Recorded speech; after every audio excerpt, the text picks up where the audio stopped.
Baik, selamat malam.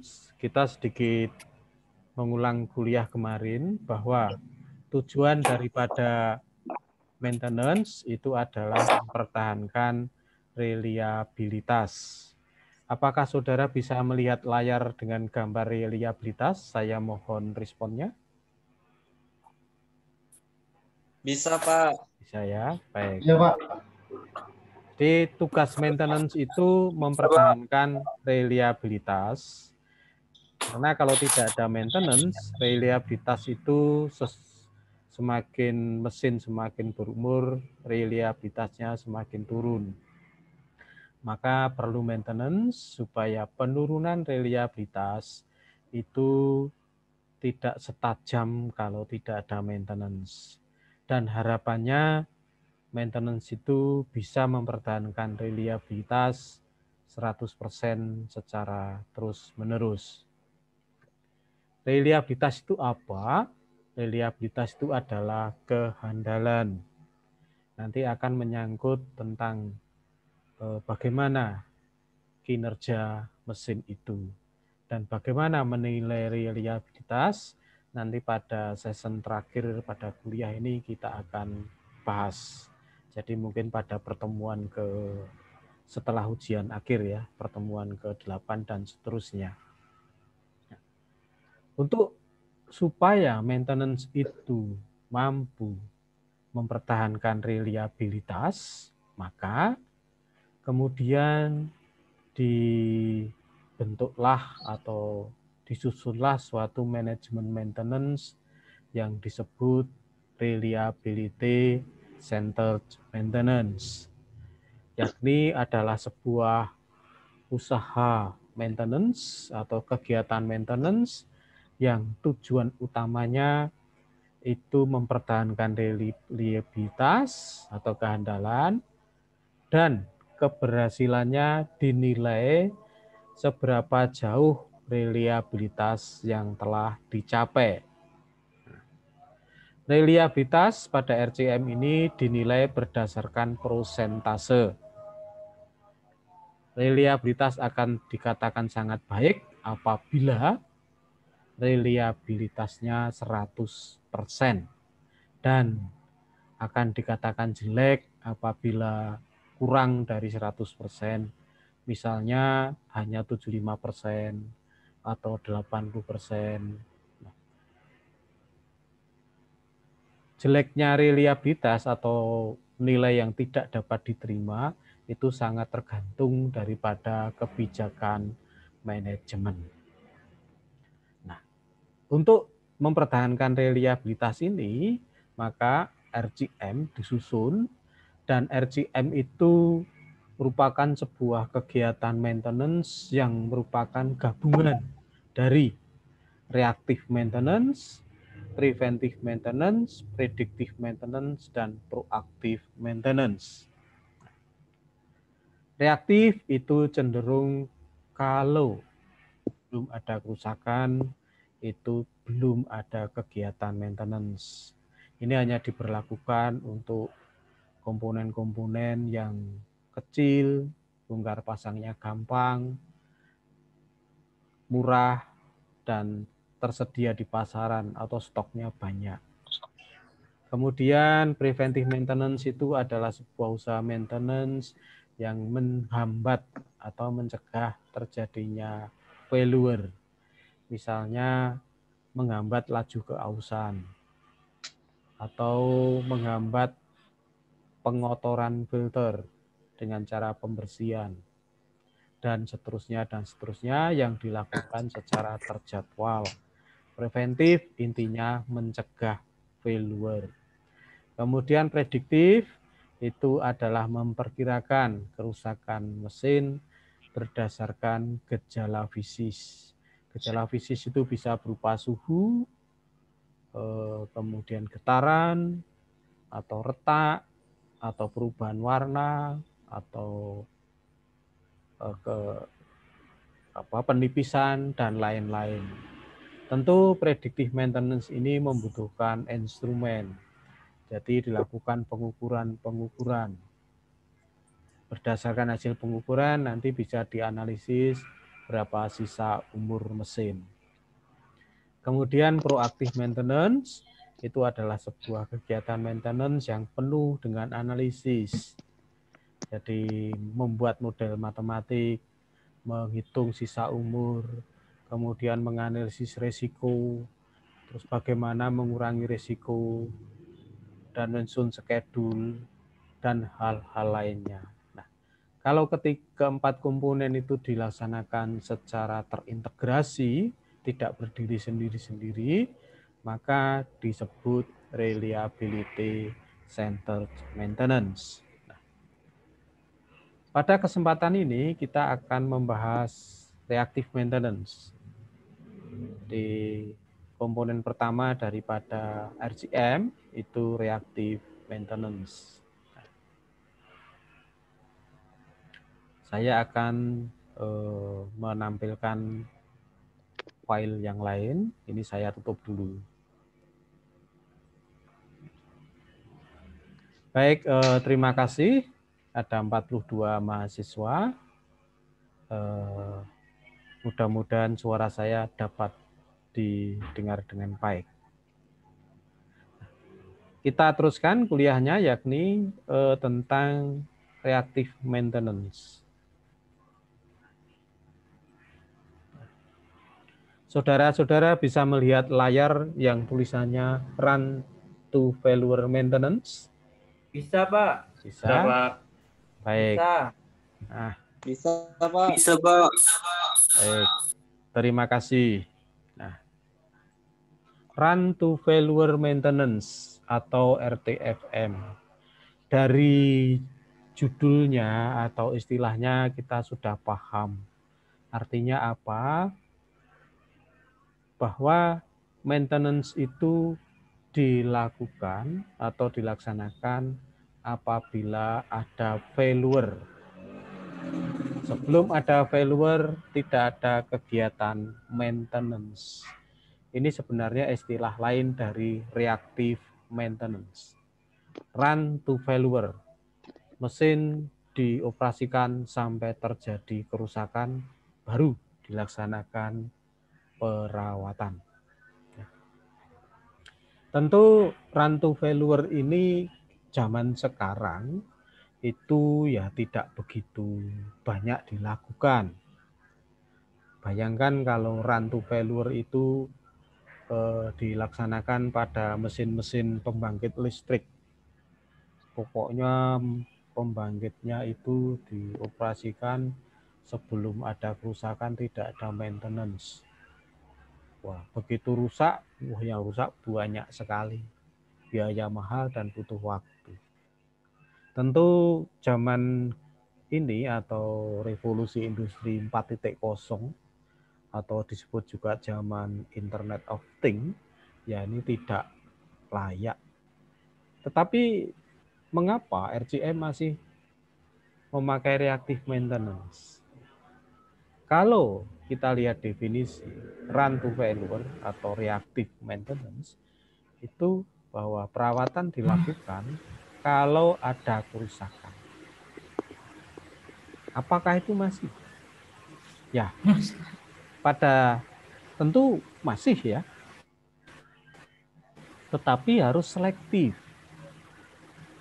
Karena run to failure maintenance ini, kalau kita laksanakan secara acak, gitu ya, tanpa metode yang tepat, itu justru akan menimbulkan biaya yang tinggi.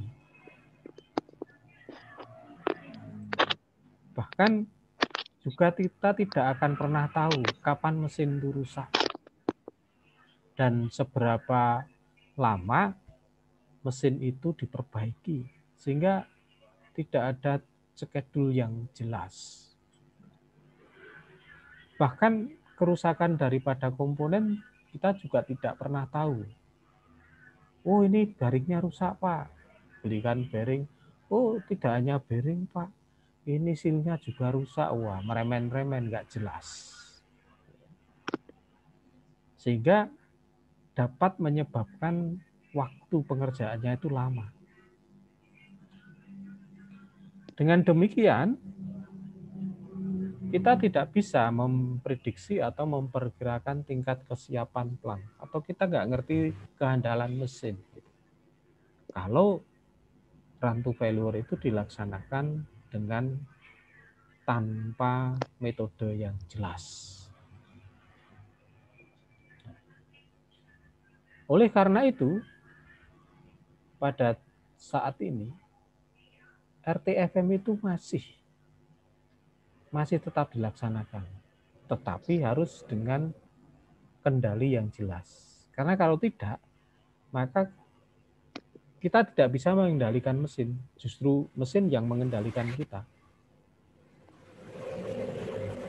Bahkan dengan kalau RTFM tidak dijalankan secara terkendali, maka kita tidak akan mempunyai perencanaan maintenance. Ya, artinya manusia tanpa rencana. Tentu saja zaman sekarang tidak pas. Nah, oleh karena itu, walaupun RTFM itu sesuatu yang menyebabkan kerugian tinggi, tetapi tetap dilaksanakan sepanjang RTFM itu dilaksanakan dengan metode-metode yang jelas. Misalnya gitu, tetap kita RTFM, run to failure, itu hanya diterapkan pada bagian yang tidak berpengaruh. Artinya kalau komponen itu rusak, tidak akan menyebabkan catastrophic failure atau tidak menyebabkan rusak-rusakan pada sistem. Jadi kalau komponen rusak, enggak apa-apa. Contoh misalnya, contoh kecil saja ya, contoh kecil. Misalnya tutup roda pada mobil. Itu yang kadang kalau peleknya bukan racing gitu ya, yang punya malu terus diberi tutup roda. Nah, tutup rodanya pecah misalnya. Itu kan tidak mempengaruhi performance mobil. Tidak diganti pun juga tidak apa-apa. Bahkan dicopot, dibuang juga tidak apa-apa. Maka untuk part tutup roda itu atau tutup pelek roda itu, ya kita pakai RTFM.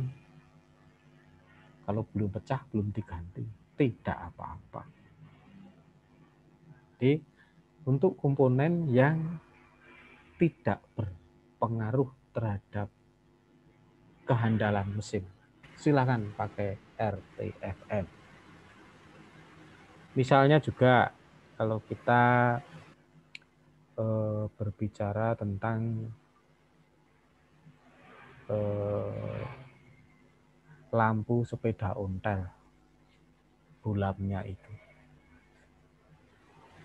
Nah, lampu sepeda ontel itu kalau belum rusak ya belum diganti. Bahkan rusak pun juga kadang tidak diganti. Karena naik sepeda ontel itu zaman sekarang jalannya sudah terang semua. Jadi tidak perlu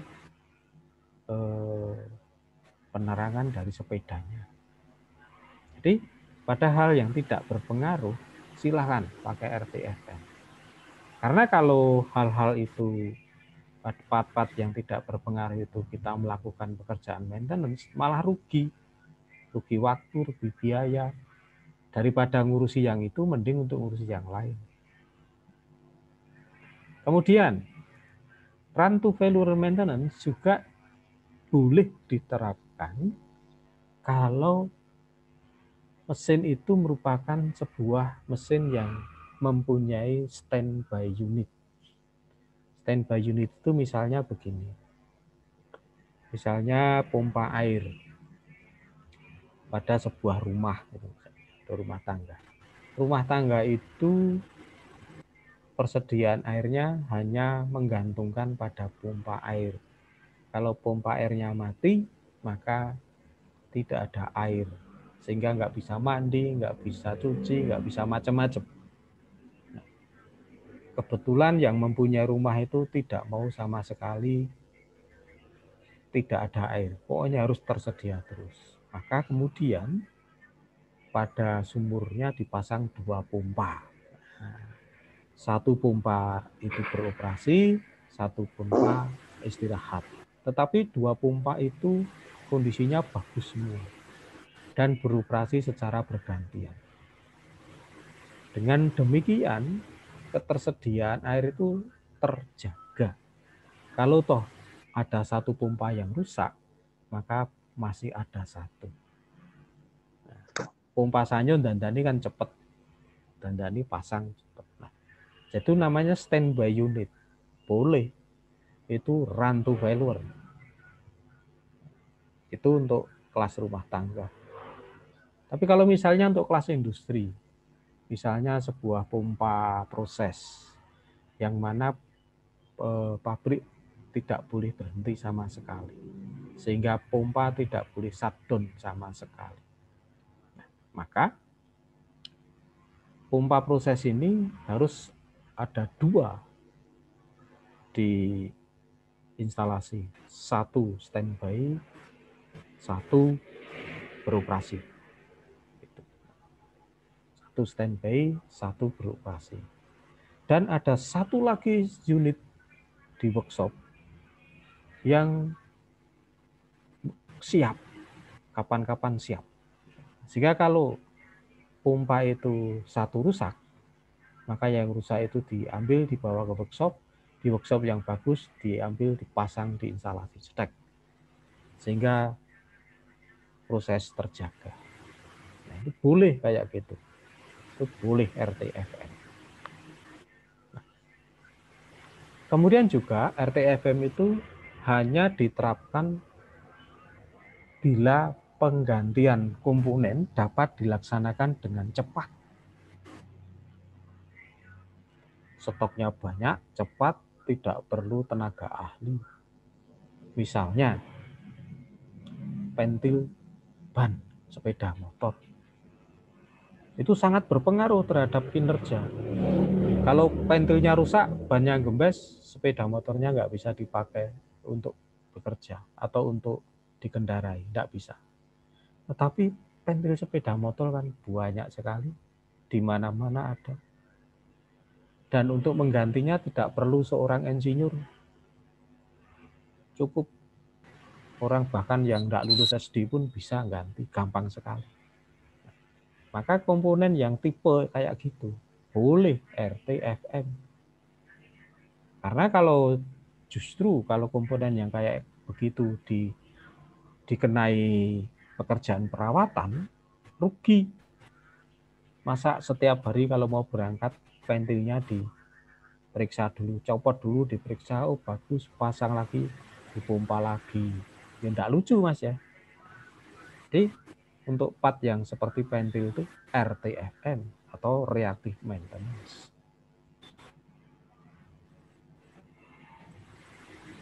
Nah, ini ada sebuah sepeda ontel. Sepeda ontel ini saudara analisis.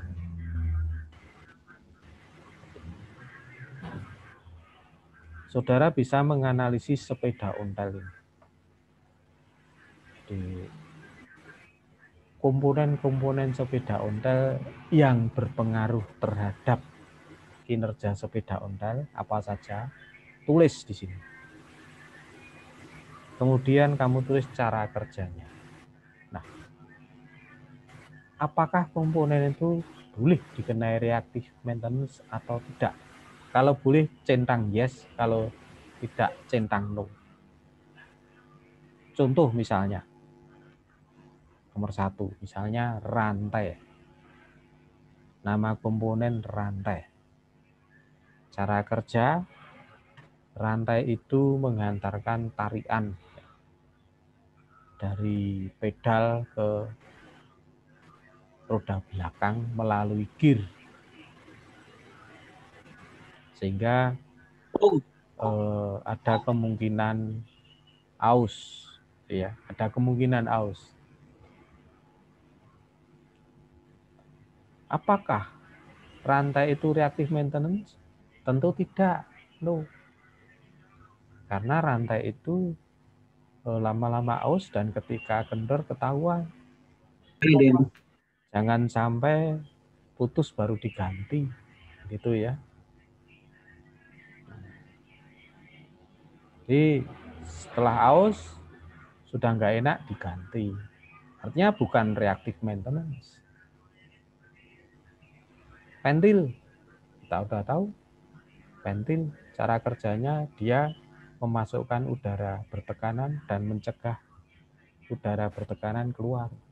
Reactive maintenance, yes, centang. Nah ini tabel ini harus saudara teruskan. Sebanyak-banyaknya komponennya minimal 10 komponen. Semakin banyak semakin bagus. Saudara analisis komponen daripada sepeda ontel, terus sampean saudara-saudara harus menentukan ini reactive maintenance atau tidak.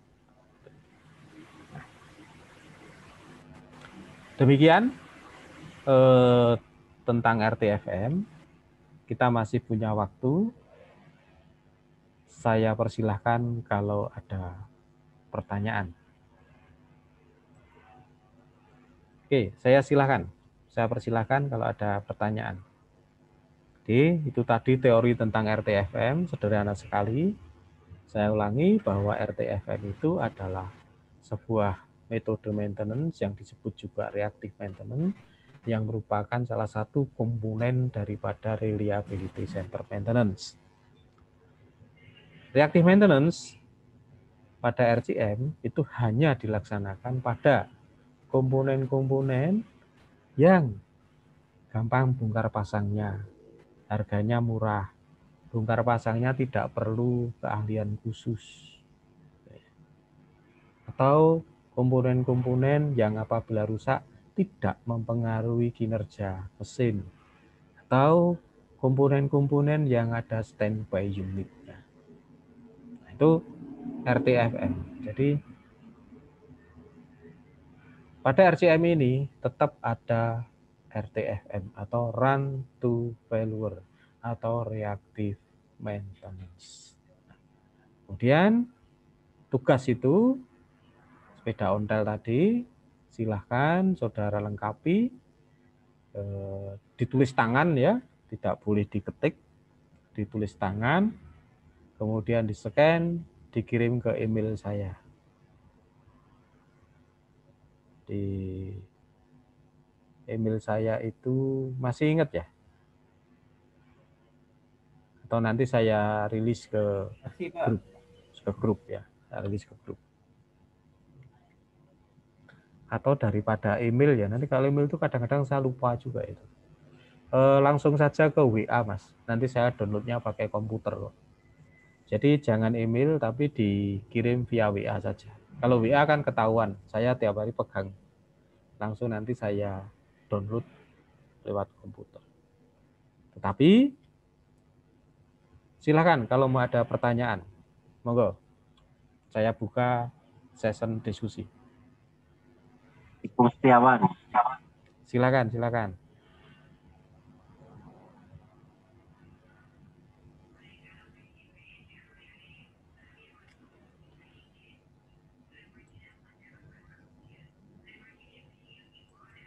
Oke, silakan kalau ada pertanyaan.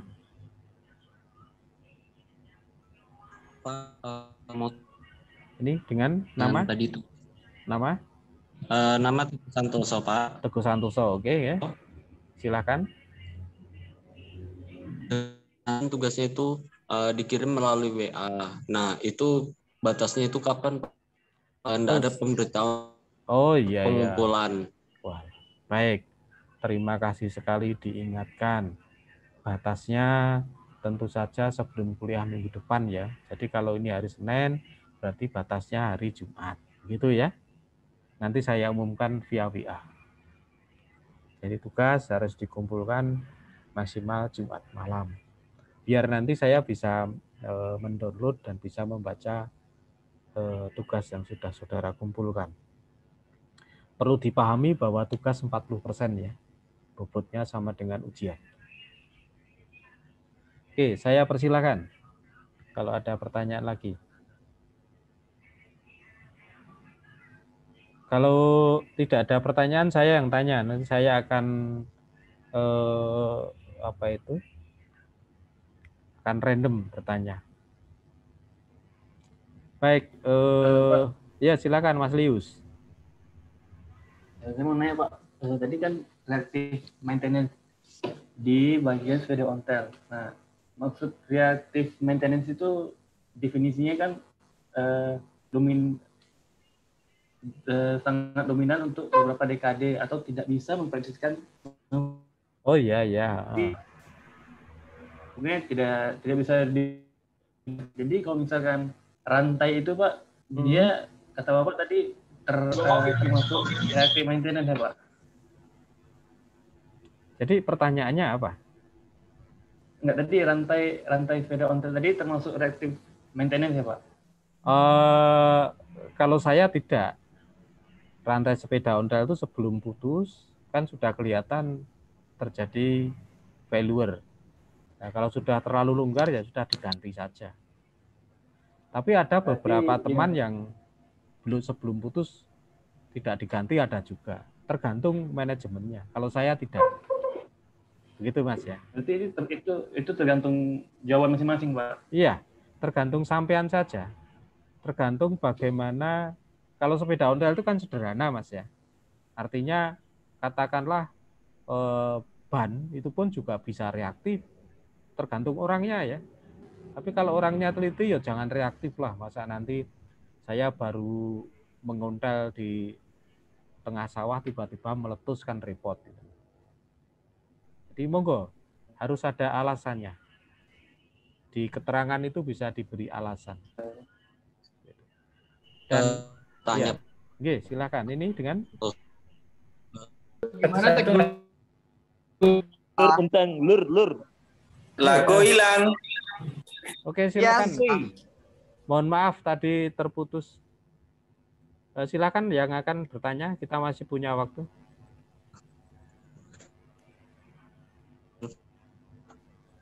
Nah, tadi kan filternya itu bagaimana Pak untuk menganalisis filternya Pak? Sedangkan kan perawatan itu Pak ada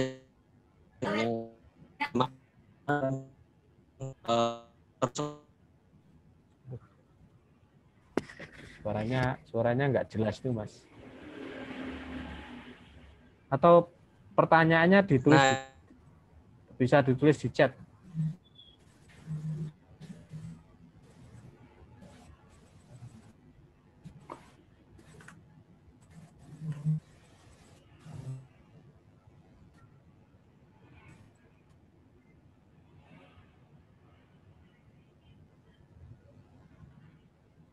Halo, masih online? Masih stay tune ya?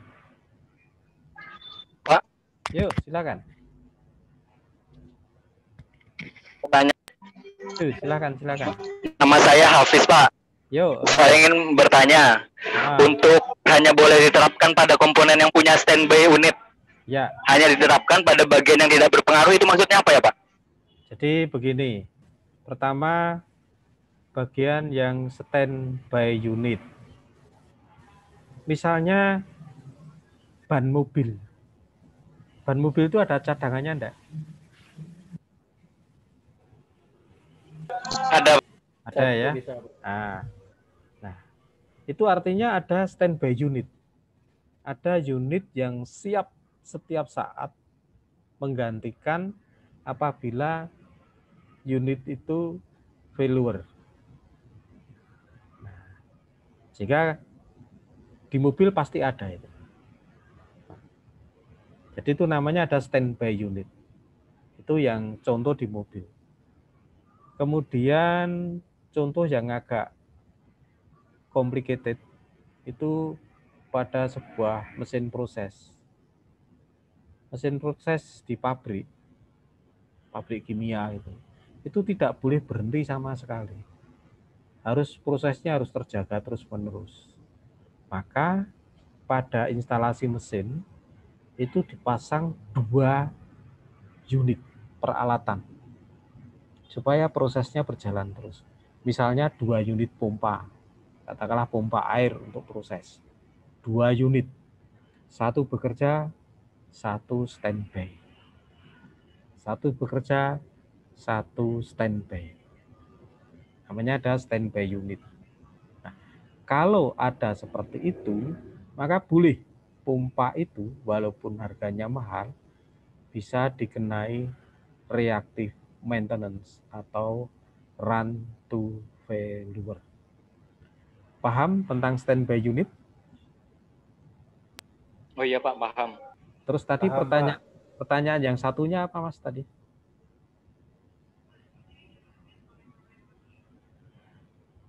Halo? Pertanyaan yang satu. Itu Mas Teguh bukan Pak? Yang tadi, yang barusan tanya saya tadi. Ini Pak, Oh, nama saya Teguh nih Pak, Ya, mau bertanya silakan. Pak terkait dengan filter ini Pak. Tadi Bapak sampaikan ada yang berkaitan dengan filter. Ya. Nah, kalau dari Pak mau tanya. kalau dari teknik perawatan, nah itu bagaimana sih Pak metode filter itu layak apa enggaknya Pak? Karena kan di perawatan kan ada itu Pak maintenance-nya. Itu gimana Pak? Oh, baik, terima kasih. Filter itu tugasnya mesti menyaring. Pasti ya. Pasti. Yang disaring biasanya adalah berupa zat cair. Filter ini karena menyaring kotoran, suatu saat dia akan jenuh penuh dengan kotoran. Bagaimana kita merawat? Cukup dibersihkan. Filter karena kerusakan atau kegagalan itu hanya gara-gara kotor, maka kita harus mengupayakan tingkat kekotorannya itu atau laju kekotorannya itu lambat. Maka sering-sering dibersihkan. Itu disebut preventive maintenance. Membersihkan filter. Hanya itu saja. Filter tidak dikenai reactive maintenance. Mengapa? Kalau filter dikenai reactive maintenance atau run to failure, maka membahayakan mesin. Bayangkan, kalau filter oli itu mampet karena kotorannya banyak sekali, tidak pernah dibersihkan. Apa yang terjadi? Mesin bisa failure gara-gara oli, suplai oli tekanannya kurang atau oli tidak bisa masuk. Begitu? Jadi filter oli itu preventif, tidak boleh reaktif. Preventifnya ya paling hanya membersihkan, begitu. Bahkan kalau di mobil itu ada aturan 3 kali ganti oli, 1 kali ganti filter. Kalau saya ya 3 kali ganti oli, filternya dicopot, bersihkan, disemprot, selesai. Demikian, ada pertanyaan lagi? Atau mungkin perlu diskusi lebih lanjut, saya persilahkan.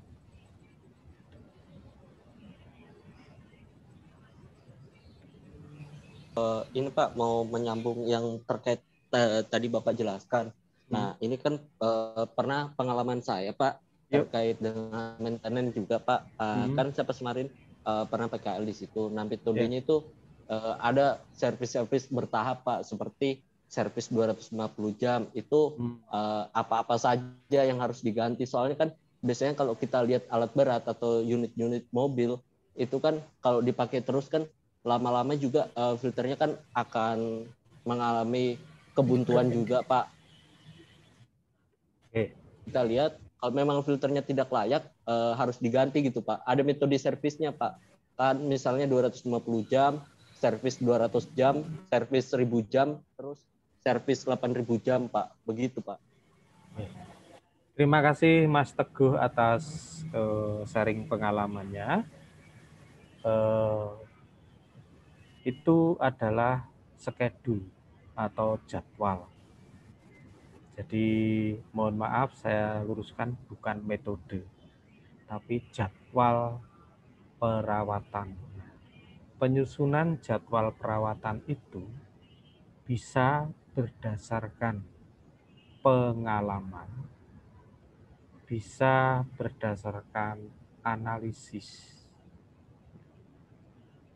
Banyak sekali jadwal-jadwal perawatan, misalnya 250 jam, 500 jam, 1000 jam, itu berdasarkan pengalaman lapangan. Artinya apa? Penyusunan daripada jadwal itu mengacu pada kejadian-kejadian yang sudah lalu. Jadi itu jadwal ya. Kalau metode itu adalah cara menangani atau cara merawat. Misalnya merawat filter itu caranya bagaimana? Metodenya apa? Dibersihkan, Pak. Pakai apa? Pakai air panas atau pakai zat kimia tertentu. Atau filter itu jangan dibersihkan, tetapi diganti. Nah, itu metode. Kapan mengganti atau membersihkan filter? Setiap 250 jam. Mengapa begitu? Karena berdasarkan pengalaman yang lalu. Atau mengapa setiap 250 jam? Berdasarkan hitungan matematik. Boleh saja. Itu adalah preventive maintenance, bukan reactive maintenance. Begitu Mas Teguh.